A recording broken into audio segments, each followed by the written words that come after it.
बचा है उसमें उसने क्या करना है, आत्मा से भरना है।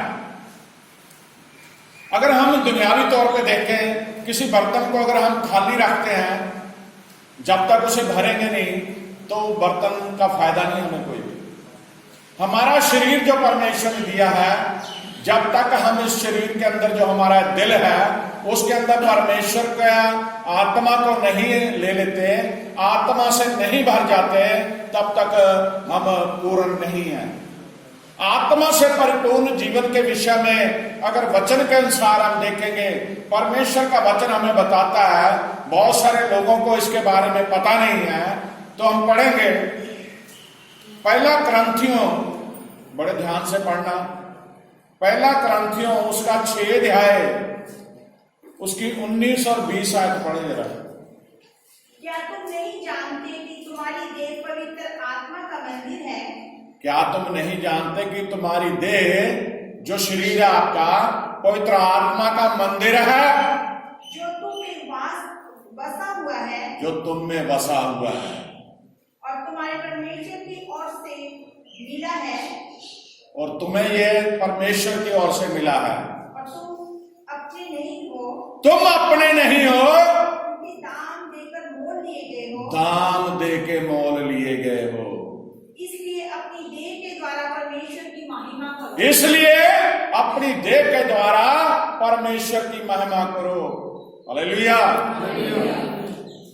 अब यहाँ पे इन वचनों के ऊपर हमने मनन करना, ध्यान से सुनिए।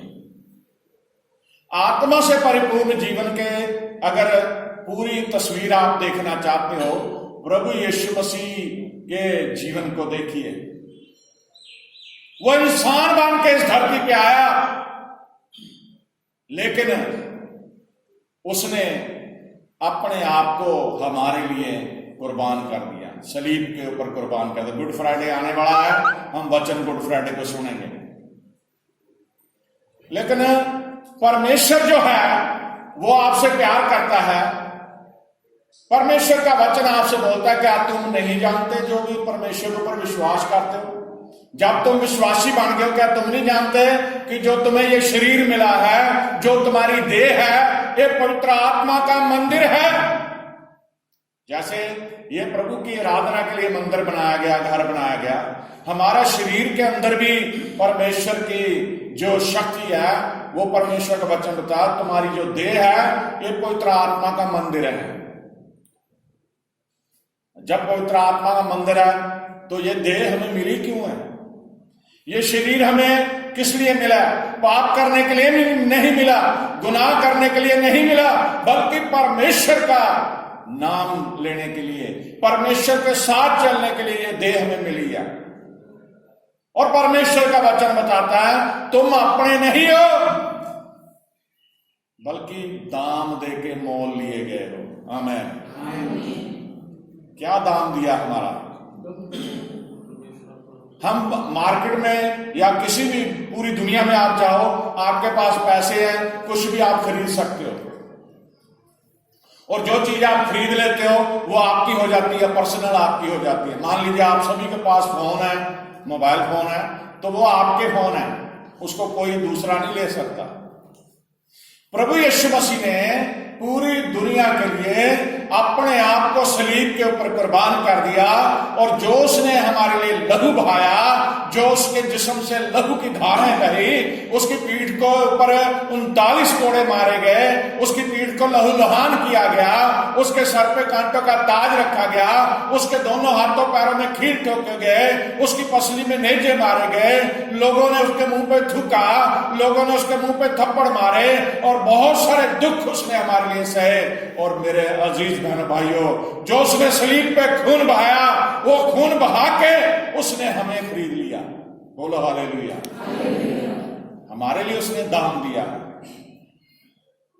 हमारे लिए उसने दुनियावी धन नहीं दिया, बल्कि अपना जिस्म ही दे दिया, अपनी आत्मा ही दे दिया, अपना शरीर ही दे दिया, अपनी जान ही दे दी।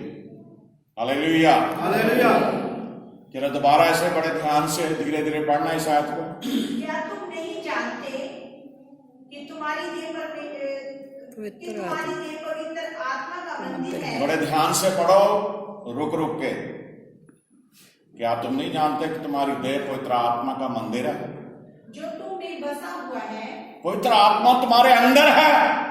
कई लोगों को वहम हो जाता है, कई लोग सोचते हैं जो अन्य भाषा में दुआ करते हैं, जो बड़े बुलंद आवाज से दुआ करते हैं, पवित्र आत्मा सिर्फ उन्हें मिला हुआ है। ऐसा नहीं है, ऐसी गलत धारणा मत बनाइए। जब आप विश्वासी बन जाते हो, जब आप पाप को छोड़ देते हो, जब आप तौबा कर लेते हो, जब आप बपतिस्मा ले लेते हो, तो परमेश्वर हर एक को पवित्र आत्मा देता है। यहाँ क्लियर लिखा, पहली ऐसे ध्यान से सुनिए, दोबारा रिपीट करवाता हूं, ध्यान से सुनिए, शुरू से दोबारा पढ़िए, ध्यान से सुनना जरा।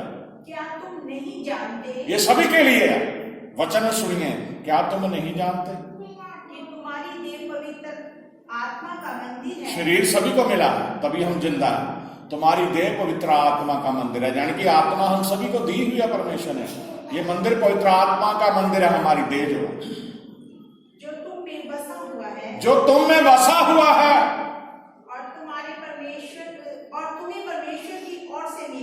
और तुम्हें परमेश्वर की ओर से मिला है।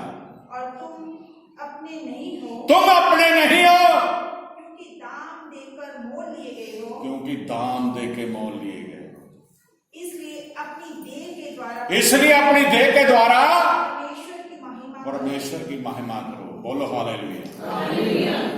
आज लोग बुराई के रास्ते पे चले हुए हैं। आज लोग भूल चुके कि परमेश्वर ने, प्रभु यीशु मसीह ने अपनी जान देके हमें खरीद लिया। वो भूल चुके कि उसने हमारे लिए अपना लहू बहाया। वो भूल चुके वो हमसे कितना प्यार करता है। वो भूल चुके वो हमारे ऊपर कितनी करुणा मिलता। वो सारी बातें भूल चुके हैं, और हमें ये देह जब मिली है उसकी महिमा के लिए मिली है। मैं सुबह परमेश्वर का वचन पढ़ रहा था थोड़े समय के लिए, वहां पे एक जगह पे मैं पढ़ रहा था जो स्तुति है। कई लोग ये सोचते हैं परमेश्वर हमसे जो स्तुति करवाता है, परमेश्वर की जो भजन बंदगी हम करते हैं, ये परमेश्वर अपनी महिमा करवाने के लिए करवाता है। वो जबरदस्ती करवाता है, जबरदस्ती नहीं कराता, बल्कि वो चाहता है कि आप उसके साथ मिल जाएं, उसकी हमदोसना स्तुति करते हैं, उसके संग हो जाए। और परमेश्वर खुश होता है जब आप धरती पे उसकी स्तुति करते हो। आप जब धरती पे उसकी महिमा करते हो तो स्वर्ग में स्वर्गदूत भी और परमेश्वर भी खुशियां मनाता है कि मेरे बच्चे मेरी आराधना कर रहे हैं। बोलो हालेलुया, हालेलुया। अब सवाल यह है कि समर्पण की इस वेदी पे हम अपने जीवन और अपनी इच्छाएं प्रभु को अर्पित कर देते हैं,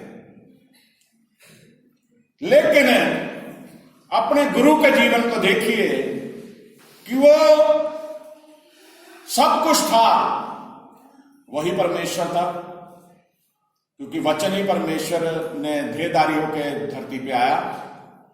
यीशु मसीह खुद ही खुदाबंद था, परमेश्वर था, लेकिन वो पुत्र बन के आया। लेकिन उसने हमेशा आत्मा में प्रार्थना करके अपने पिता की बात को ही अहमियत दी। हम पढ़ सकते हैं मत्ती रसूल के इंजील का 26 अध्याय उसके 39 आयत पढ़े। मत्ती रसूल के इंजील 26 अध्याय उसके 39, बड़े ध्यान से पढ़ना, शब्दों को ध्यान से देखिए।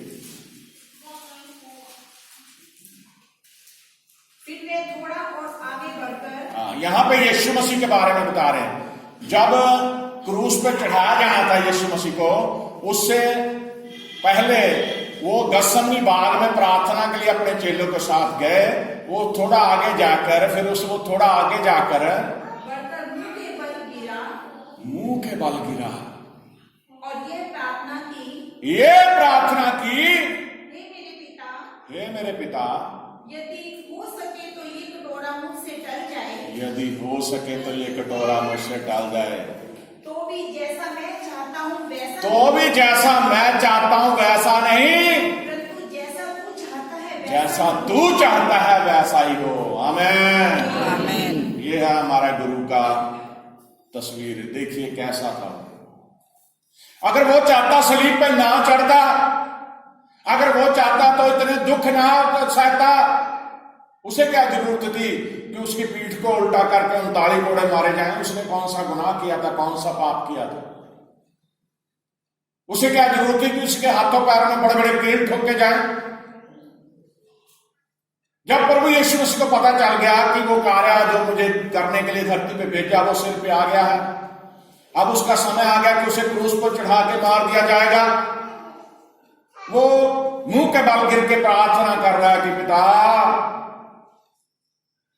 अगर तू चाहे तो ये कटोरा मुझसे दूर हो सकता है, मौत का जाम जो पीने जा रहा था। लेकिन उसी समय वो आत्मा जो हम सभी को मिली हुई है, आत्मा से भर के यीशु मसीह कहते हैं, मैं नहीं, मेरी इच्छा नहीं बल्कि तेरी इच्छा पूरी हो, जैसा तू चाहता है वैसा ही हो। बोलो हालेलुया। हालेलुया। हमारे जीवन में